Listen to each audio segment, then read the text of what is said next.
Si Facebook était un pays, Mark Zuckerberg en serait le dirigeant. Un pays qui pourrait bientôt lancer sa propre monnaie, la Libra. C'est l'objectif du puissant patron américain pour 2020. C'est sans compter une levée de boucliers de la communauté internationale. Les pays du G7 notamment n'entendent pas se laisser déposséder de leurs prérogatives.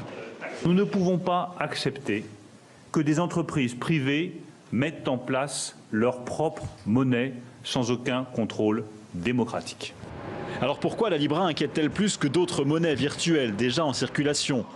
À l'instar du Bitcoin ou de l'Ether, la Libra s'appuierait sur un réseau sécurisé réparti dans le monde entier. On appelle ça la blockchain.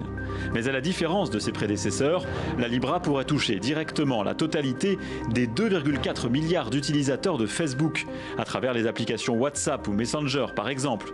C'est presque un tiers de la population mondiale. Cette devise virtuelle est en plus déjà soutenue par des mastodontes du secteur financier tels que PayPal ou même Visa et Mastercard.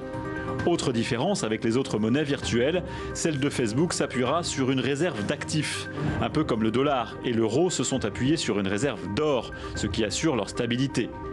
Mais cette devise nouvelle génération est déjà accusée d'ouvrir grand la porte à des transactions illégales, trafic de drogue ou terrorisme.